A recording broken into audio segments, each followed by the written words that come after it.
dengan judul kajian hijrah dan prioritas dalam beramal. Kita buka dengan mengucapkan basmalah. Bismillahirrahmanirrahim. Malam hari ini kita gunakan untuk menyegarkan fikiran kita kembali pada peristiwa penting dalam sejarah Islam, hijrah Rasulullah SAW dari Makkah ke Madinah. Dan peristiwa hijrah Nabi itu dijadikan oleh Umar bin Khattab radhiyallahu anhu sebagai awal dari sistem penanggalan, patokan penanggalan dalam Islam.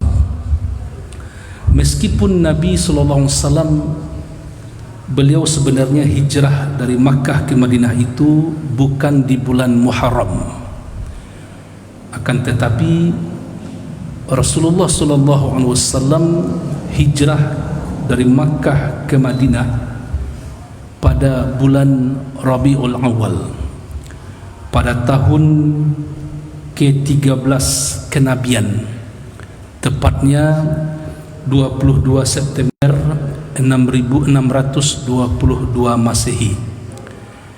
Jadi Nabi hijrah dari Makkah ke Madinah bukan di bulan Muharram, tapi di bulan Rabiul Awal. Masuk Madinah itu 12 Rabiul Awal. Lalu kenapa bulan Muharram ini, 1 Muharram itu disebut sebagai bulan hijrah Nabi SAW ke Madinah?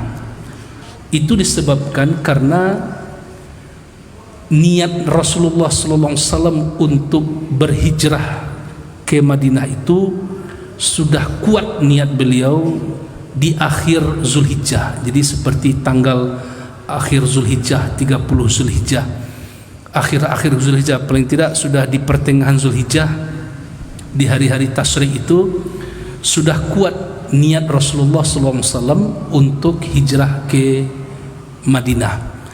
Niat beliau itu semakin kuat ditandai dengan terjadinya perjanjian Aqabah yang kedua, yaitu datangnya 73, ada yang menyebut 75 orang jemaah haji dari Madinah. Lalu mereka yang 73 atau 75 orang ini berjanji dengan Rasulullah SAW untuk melindungi Nabi, untuk menyokong dakwah Islam. Itu yang disebut dengan perjanjian Aqabah yang kedua. Perjanjian Aqabah yang pertama, Aqabah adalah nama sebuah desa di Mina. Itu perjanjian Aqabah yang pertama itu ada 12 orang Madinah yang masuk Islam dan menyatakan juga sumpah setia bersama Rasulullah sallallahu alaihi wasallam. Nah, 12 orang ini yang Aqabah, perjanjian Aqabah pertama itu, lalu kemudian pulang lagi ke Madinah. Mereka juga didampingi oleh seorang dai yang diutus oleh Rasulullah sallallahu alaihi wasallam, namanya Mus'ab bin Umar radhiyallahu anhu. Jadi Mus'ab ini mendampingi 12 orang pertama yang berjanji dengan Nabi sallallahu alaihi wasallam dan berdakwah selama setahun.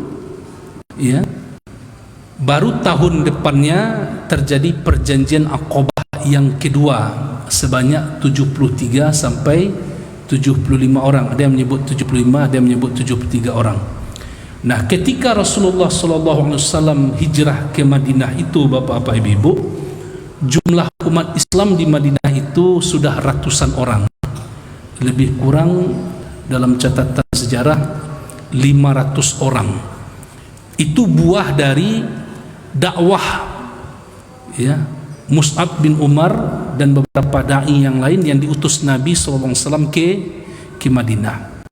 Jadi Rasulullah SAW tidak menemui ruang hampa di Madinah itu, tapi sudah ada lebih kurang 500 orang kaum muslimin ketika itu di Madinah.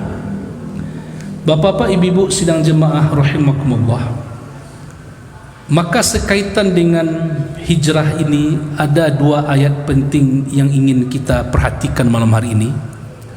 Sekaitan pula dengan kenapa kita magiah judulnya kaji awakko hijrah dan prioritas beramal. Ambo ajak Bapak Ibu membuka surah At-Taubah. Kita perhatikan surah At-Taubah, surah yang ke-9 ayat 19 sampai 20. At-Taubah surah yang ke-9 ayat 19 sampai ayat 20. A'udzu billahi minasy syaithanir rajim. Bismillahirrahmanirrahim. Aj'altum siqayatal hajji wa imaratal masjidil harami kaman amana billahi wal yawmil akhir wa jahada fi sabilillah la yastawuna 'indallah wallahu la yahdil qawmaz zalimin. Alladzina amanu wa hajaru wa jahadu fi sabilillahi bi amwalihim wa anfusihim a'zamu darajatan 'indallah wa ulaika humul faizun. Sadaqallahul azim. Surah At-Taubah surah ke-9 ayat 19 sampai ayat 20. Pada ayat ke-19 pangkal ayat, aj'altum siqayatal haji, wahai kaum musyrik Quraisy, aj'altum siqayatal haji, apakah kalian menganggap bahwa orang yang menyediakan air minum bagi jamaah haji, wa imaratal masjidil haram, dan mengurus masjidil haram, kaman amana billahi wal yaumil akhiri wa jahada fi sabilillah, serupa atau sama dengan orang-orang yang mengimani Allah, mengimani hadanya hari akhir, serta berjihad guna membela Islam. Apakah kalian menganggap bahwa orang yang memberi minum jamaah haji dan mengurus Masjidil Haram sama dengan orang yang bertauhid kepada Allah, mengimani Allah, beriman kepada hari akhir dan berjihad, berjuang membela Islam? La yastawuna 'indallah, mereka itu di sisi Allah tidak sama. Wallahu la yahdil qaumaz zalimin, Allah tidak akan memberikan hidayah kepada orang-orang yang berbuat syirik, kepada orang-orang zalim.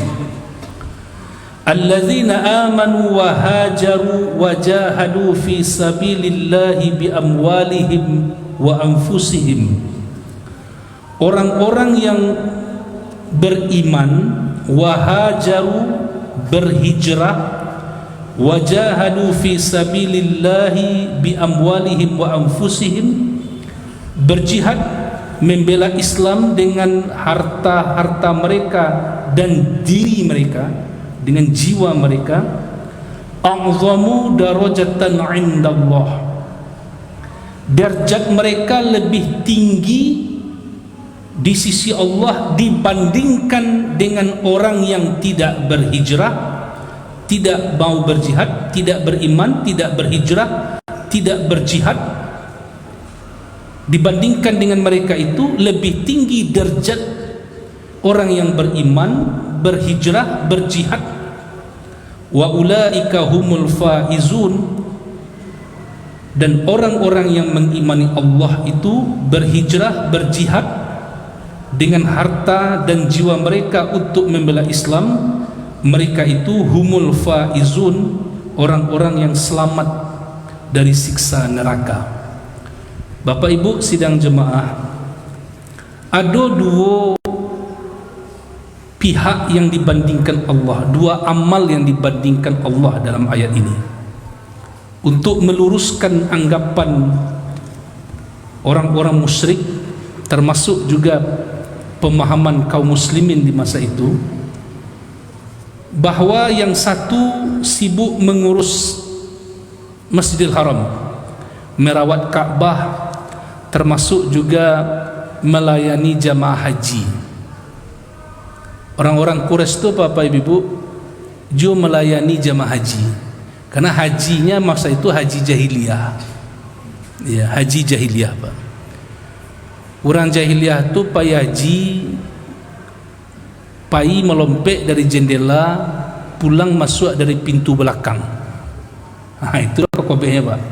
Ya, melompek dari jendela, pulangnya beko tidak ada dari pintu muka, dari pintu belakangnya masuk. Itu adat tradisi mereka. Mereka tawaf juga, tapi tak berpakaian, mohon maaf. Mereka sa'i juga, tapi antara Safa dan Marwah itu berhala. Jadi mereka sibuk melayani jamaah haji, memberi minum, hajinya haji jahiliyah. Mereka sibuk merawat Ka'bah itu, kalau rusak diperbaikinya. Bahkan kan mereka yang memperbaiki Ka'bah itu, ya. Ada positifnya, meski waktu itu mereka belum Islam, orang-orang jahiliyah itu, waktu mereka memperbaiki Ka'bah, mereka sepakat tidak boleh uang kotor masuk dalam membangun Ka'bah ini. Piti judi, piti labo menipu, piti dari rumah-rumah bordil, peracuran, penipuan, tidak boleh masuk. Jadi piti yang masuk dikumpulkan untuk membangun Ka'bah ini, meninggikan Ka'bah, memperbaiki Ka'bah, harus benar-benar piti yang bersih. Itulah Pak. Jadi mengikuti hati nuraninya. Jadi tidak sembarang piti saja nyampean untuk membangun Ka'bah tadi. Piti bersih. Itu cara Allah untuk menjaga rumahnya. Nah, ketika itu dalam ayat ini Allah sebut, Allah bandingkan, wahai orang-orang kafir musyrik Quraisy, apakah kalian menganggap sama orang yang memberi minum jamaah haji, orang yang memperbaiki, menjaga, mengimarah, mengurus Masjidil Haram? Apakah mereka sama dengan orang yang bertauhid, mengimani Allah, bersahadat, kemudian berjihad, ya, lalu mereka berhijrah, berjihad? Apakah sama? Allah menjawab, tidak sama.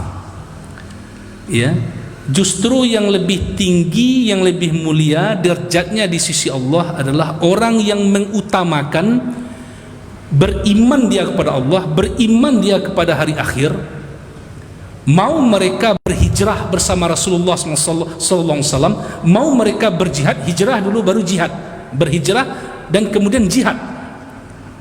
Sekuati surah Ka'bah tu, kok runtuh lah.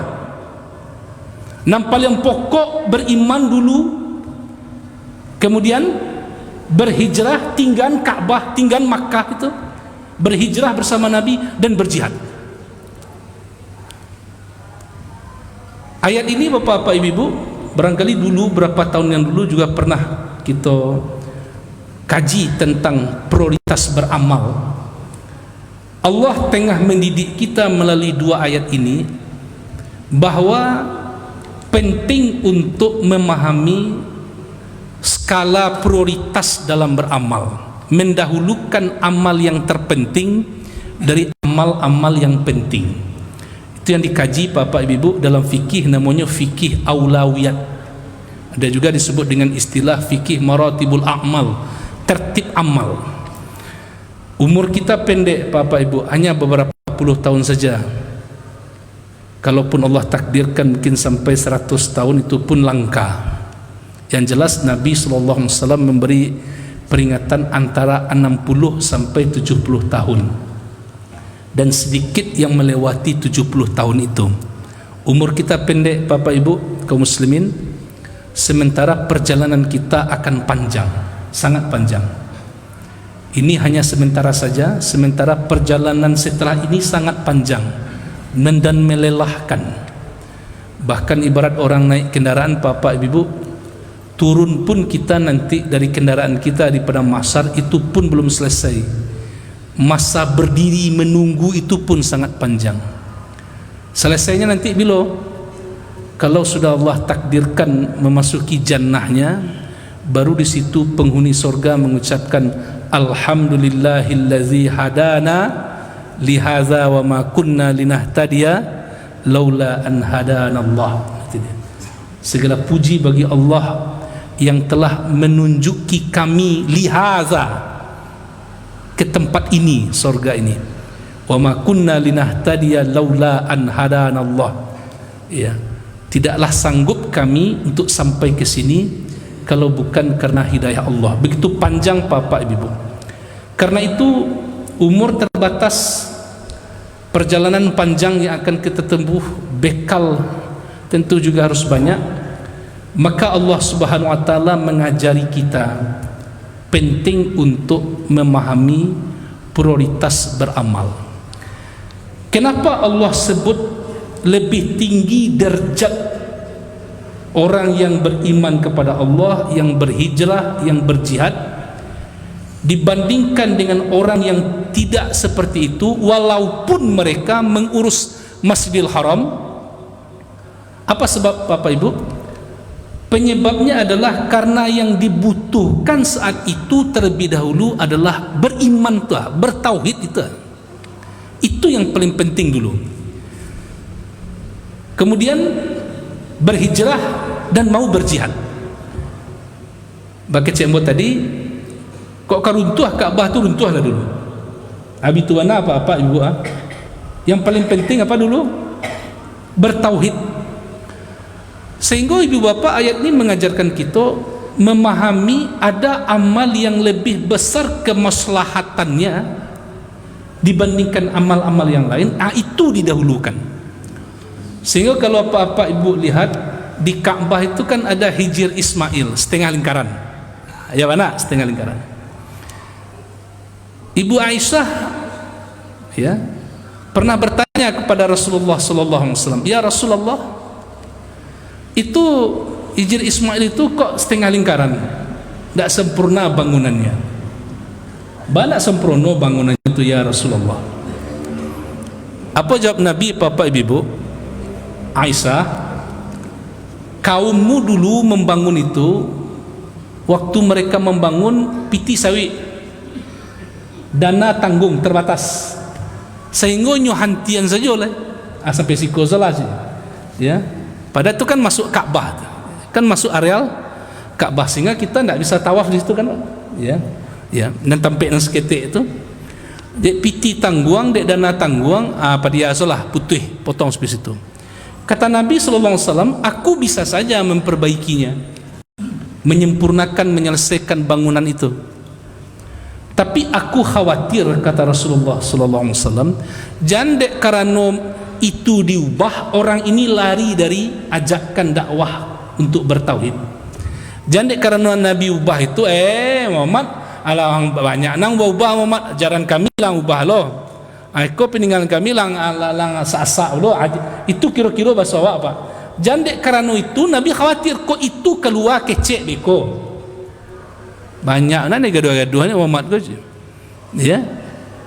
Aku juga ada dua lo tapak aku hanya awak ni moyang awak lah payah-payah ambil dulu sih. Rasulullah khawatir jangan itu keluar kecek beko, makanya aku biarkan saja, kata Rasulullah sallallahu alaihi wasallam. Sebab Ibnu Rahman, karena ada ciek nan dituju mana ada Nabi. Iko benar yang menjadi tujuan, yaitu mereka bersyahadat, mereka beriman. Aku mana Bu? Jadi peristiwa hijrah ini pun mengajarkan ke kita penting untuk memahami apa yang disebut dengan maratibul a'mal tadi, tertib amal. Amal yang terpenting pada amal yang penting. Jangan balik-balik Bapak Ibu. Pernah dulu berapa waktu yang lalu, berapa tahun yang lalu malahan ya, bulan Ramadan sikawak mengaji, jangan sampai beramal tajam sebelah. Balik-balik ya, nan ke ujung ni ke bawah, nan katih ke bawah, katian, nan sunat di dahuluan, yang wajib diabaikan. Itu tahu lihat balik pintu rumah.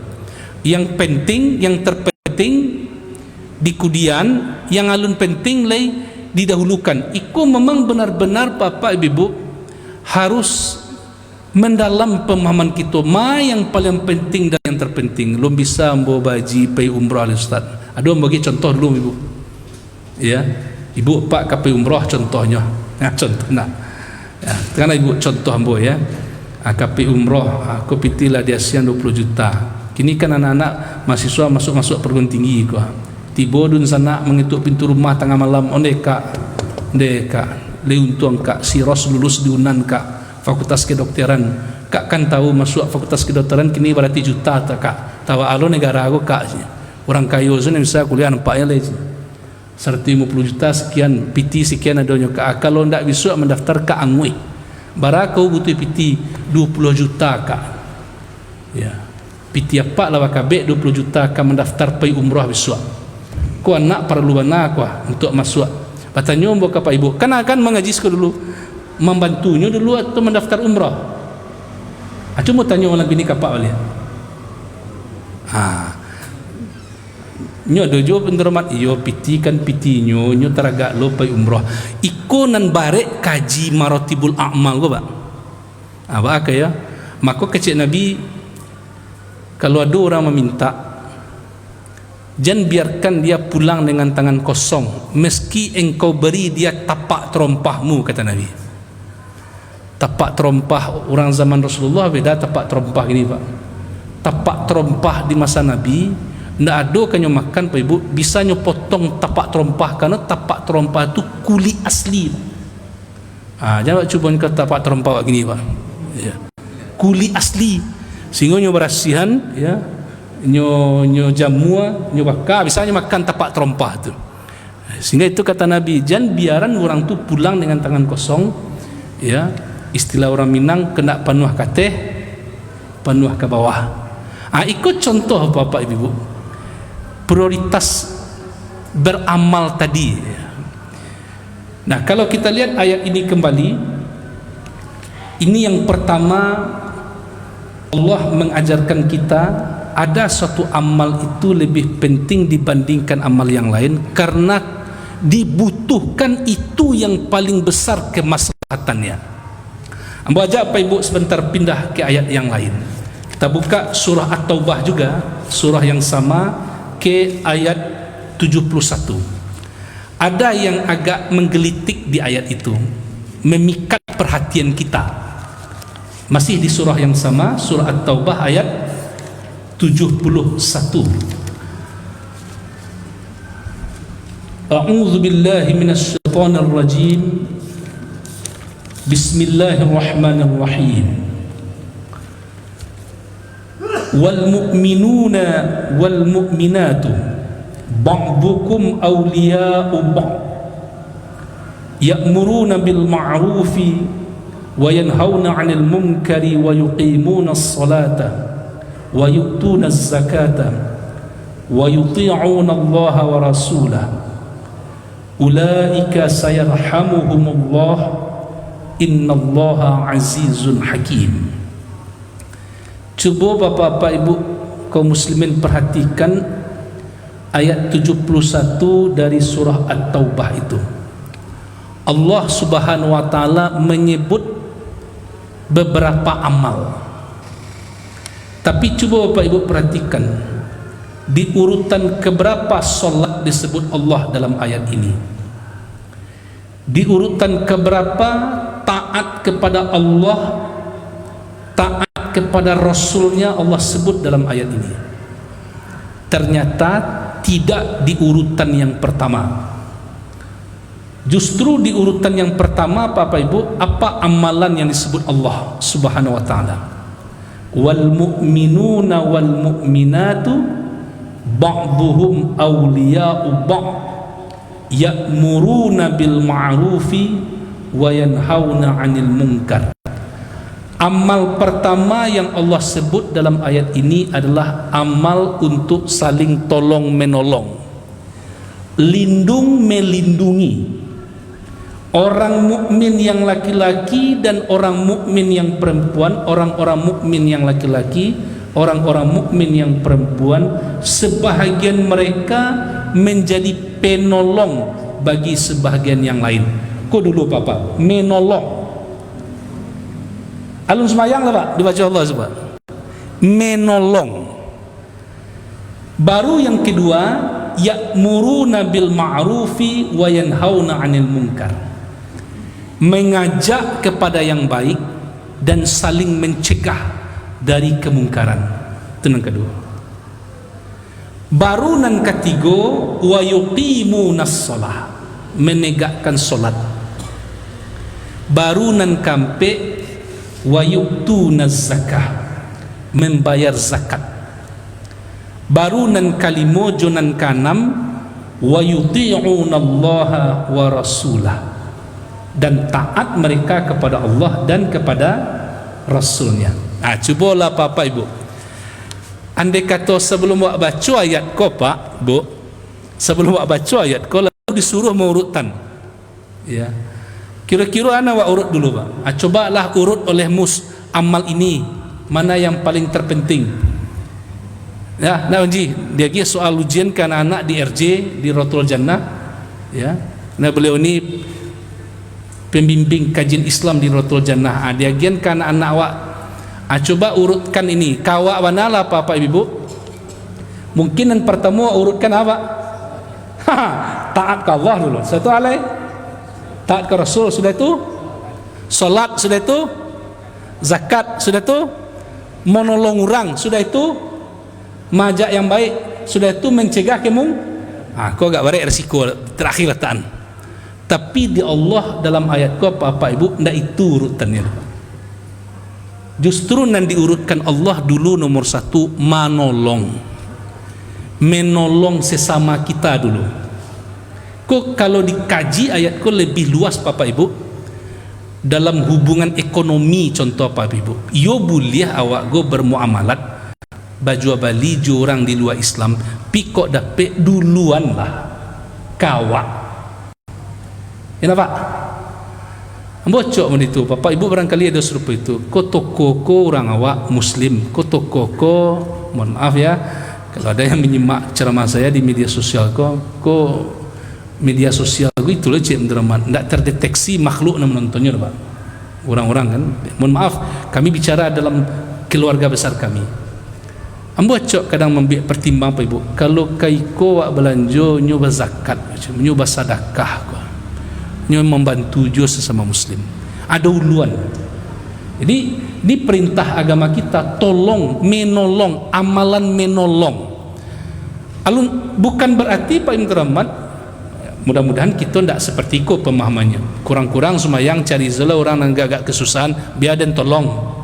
Nya dari orang Pak Ibn Teramat, wah yo agak kurang Ustaz, semayang gua agak cok bolong-bolong, tapi ambo rajin beramal Ustaz, bersedekah ambo rajin. Basur itu kok laita tukuk, kok laita lompok kekurang solat mo dia rajin nolong orang. Oh tidak bisa seperti itu aku pikir Pak, ya tidak bisa seperti itu pikir. Oh mentang-mentang rajin menolong orang sudah itu bisa saja beko itu penutik kekurangan solat, tidak bisa. Ayat ini Bapak Ibu sekali lagi mengajarkan kita ada suatu kondisi yang kita dituntut untuk mendahulukan satu amal dibandingkan amal lain. Menolong kok Bapak Ibu, baik ambo yang menyampaikan kaji barangkali sama-sama kita berikhtiar yang bisa wak tolong Pak. Tentu dengan bersama Bapak Ibu bisa kita banyak kerjakan. Cuba cari Bapak Ibu ambo di Ansarullah aku pun bercerita jo bawa di muslimin Bapak Ibu. Baik di Muhammadiyah mau cerita di masjid-masjid lain. Ampi tiok pakan Bapak Ibu makecen ke muslimin tu aja. Datang anak-anak jo orang tuanya jo gurunya membawa proposal. Sadang lain mendadak saja dapat saja 3 juta. Apalagi dia kabar seminggu sebelum itu. Ya betul Pak. Ambo juga ambo angkat lah nama Bapak Ibu tempat lain tu. Di muslimin tu Pak Ibu semua. Sampai jemaah do mengecek ke kami, kecian Ustaz. Kalau ada ndak kami bawa dari rumah, amih rupiah tu kami bawa kemari. Ya itu Pak. Ya. Sadang lain mendadak saja Pak Anton mengumuman Pak Ibu dapat 1 juta 2 juta. Jadi Bapak Ibu kalau tiap hari Jumat cok banyak sana buat piti kemari Pak. Nya biko banyak tu banyak tu. Ya. Hanya kini lah reda Pak. Karena anak-anak ko lah mulai berangkat kan tahun ajaran baru Pak Ibu. Ke muslimin mereka mengadu. Itulah kira-kira Pak. Ya. Painyo kabaznas Bapak yang terhormat. ndak jaleh di masyarakat go Pak ba prosedur kadang-kadang Basnas lah do piti kurang lo Pak, terbatas akamanyo ka pai Pak.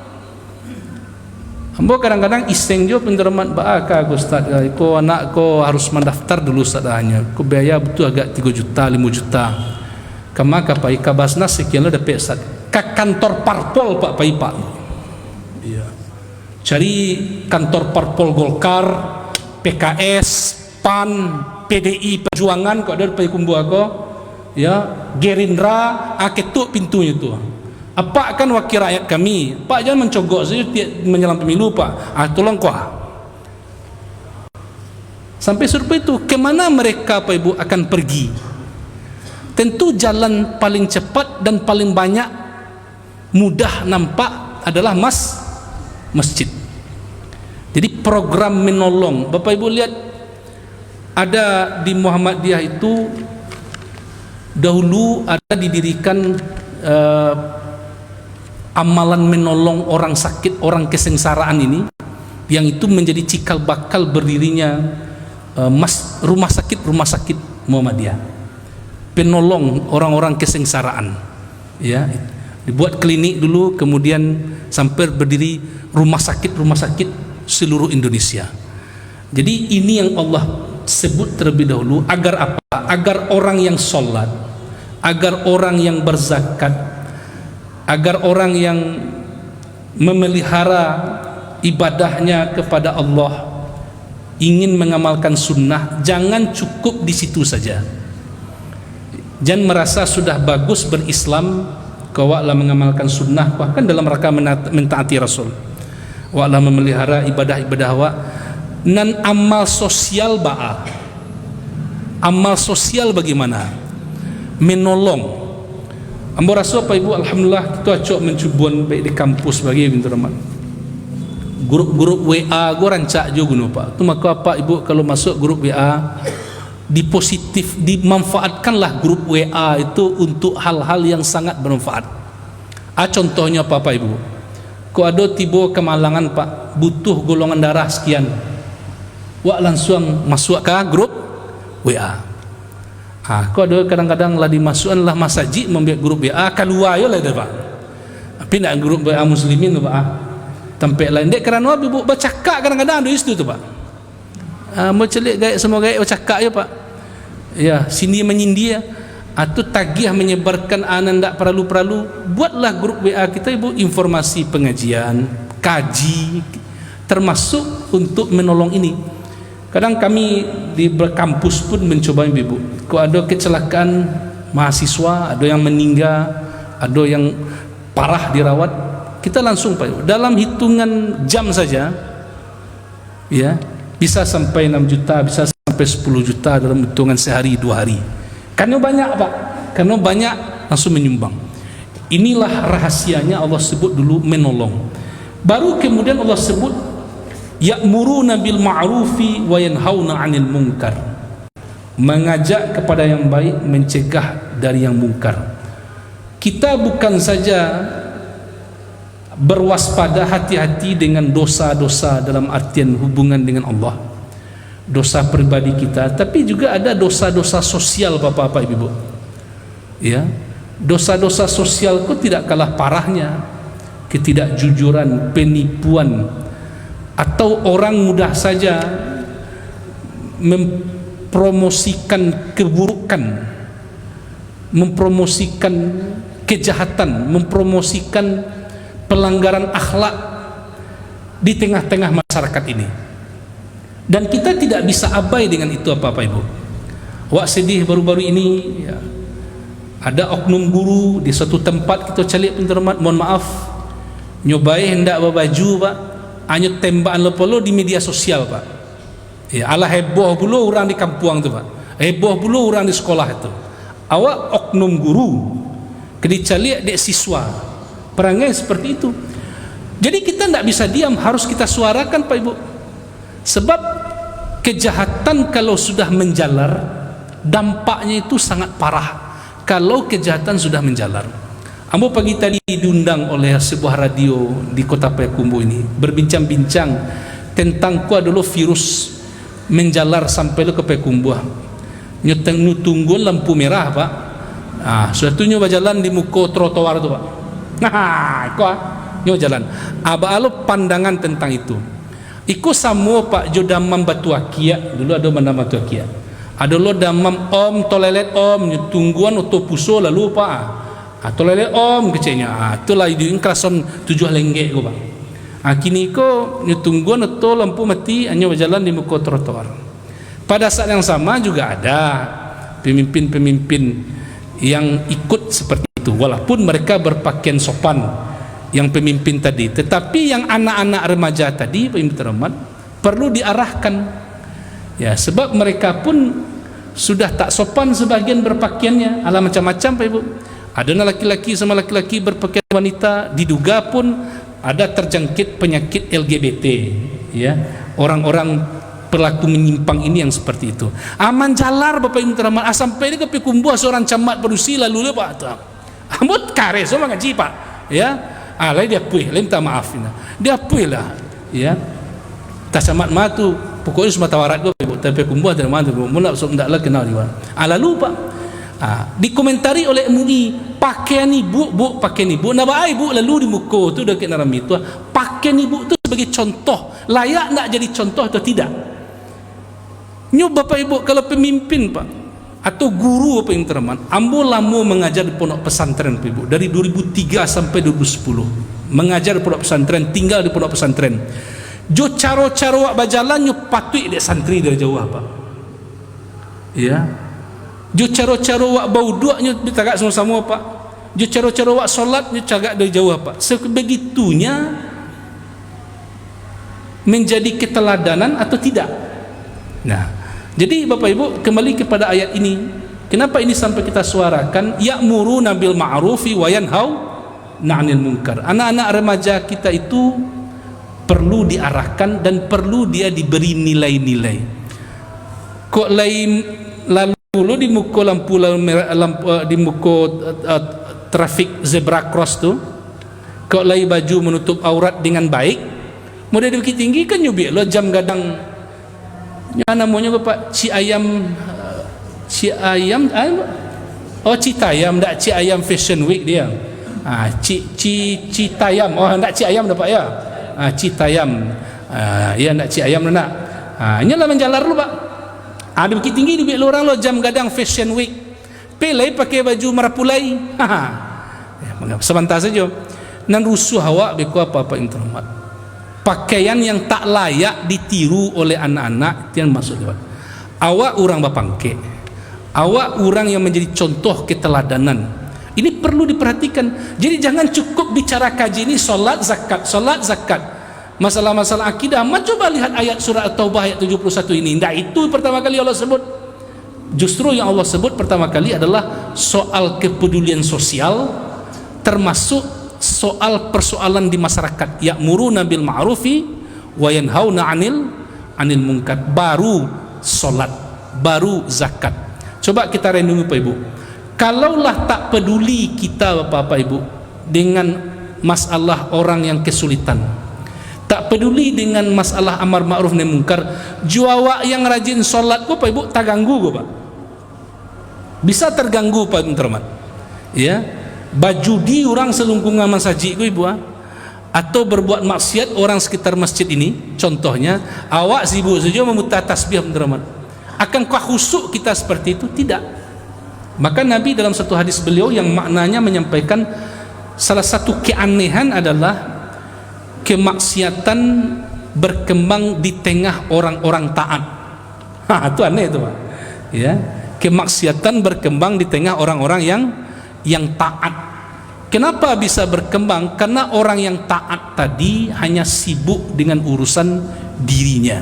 Bapak Ibu sidang jemaah rahimakumullah, inilah yang ingin kita sampaikan, petikkan mutiara hikmah sekaitan dengan hijrah Rasulullah SAW dari Makkah ke Madinah. Betapa pentingnya kita mendahulukan amal itu, amal yang terpenting dibanding amal yang penting lainnya.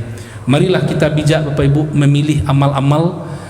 Makanya Nabi SAW dalam satu hadis beliau menyampaikan, diriwayatkan oleh Al-Munzir, yaumun min imamin adilin afdalu min ibadati sittina sanah. Satu hari bagi seorang imam atau pemimpin atau hakim yang adil, seharinya Pak berusaha untuk memberi keputusan yang seadil-adilnya, dengan semaksimal, dengan sekehati-hatian tinggi. Itu kata Nabi lebih afdal, lebih utama min ibadati sittina sanah, dibandingkan ibadah orang biasa selama 60 tahun. Ada orang biasa beribadah 60 tahun, tidak pernah meninggalkan solat berjamaah, sudah haji, sudah umrah semuanya, zakat tidak pernah dia tinggalkan, tekun beribadah. Nah, ada seorang hakim atau seorang pemimpin membuat keputusan dalam satu hari itu benar-benar adil sesuai dengan kemampuan, kepatutan dan syariat, maka Nabi mengatakan imbangannya lebih utama memberi buat keputusan yang adil. Satu hari dia berbuat seperti itu seimbang, bahkan lebih dibandingkan dari 60 tahun orang biasa beribadah. Sebegitu penting Pak Ibu, pentingnya kita untuk bijak dalam melihat suatu amal agar kita tidak terjebak kepada beramal tajam sebelah. Itulah salah satu mutiara hikmah dalam pemahaman salah satu renungan kita terkait dengan hijrah Nabi sallallahu alaihi wasallam. Billahi taufiq wal hidayah. Assalamualaikum warahmatullahi wabarakatuh.